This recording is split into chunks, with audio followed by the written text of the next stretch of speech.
মহান আল্লাহ রব্বুল আলামিন বলেছেন, ওয়ালা আসরি ইন্নাল ইনসানা লাফি খুসর। নিশ্চয়ই মানুষ ক্ষতিগ্রস্ত, মানুষ ক্ষতির মধ্যে রয়েছে। এই আয়াতে কারিমা আমাদের জন্য একেবারে পানির মতো পরিষ্কার। যে আল্লাহ রব্বুল আলামিন অন্য আয়াতে বলেছেন, আলহাকুমুত তাকাসুর হাত্তা জুরতুমুল মাকাবির।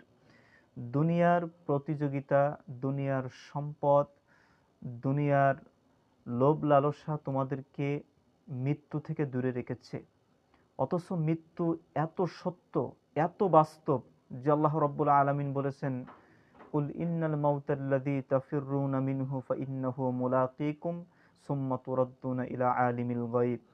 অবশ্যই মৃত্যুর সাথে তোমাদের মোলাকাত হবে, মৃত্যু তোমাদের কখনো পিছু ছাড়বে না। একটি নির্দিষ্ট সময়ে আল্লাহ রব্বুল আলমিনের হুকুমে তোমাদেরকে বিদায় নিতে হবে।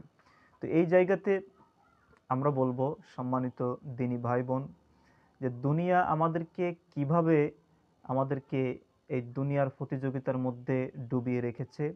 একটা শিশু কান্না করছে, তো শিশুকে একটা ফোন দিলেই, ফোনটা চালু করে দিলেই শিশুর কান্না থেমে যাচ্ছে। তার মানে কি, যে ওই ফোন ওকে ভুলিয়ে রেখেছে ওই কান্না থেকে।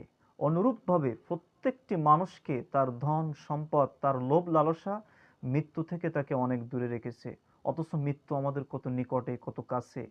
মৃত্যু যখন যে কোনো সময়, যে কোনো অবস্থাতে ঘটে যেতে পারে।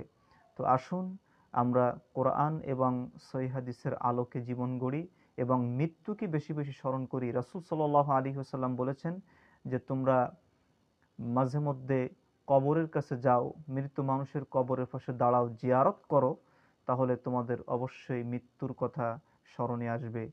আর কবর জিয়ারত করলে তোমরা অবশ্যই, কবর তোমাদের সামনে উপস্থিত হলে তোমরা অবশ্যই গুনাহ থেকে ফিরে আসবে। আল্লাহ আমাদের সবাইকে গুনাহ থেকে ফিরে থাকার তৌফিক দান করুন। আসসালামু আলাইকুম ওয়া রাহমাতুল্লাহ।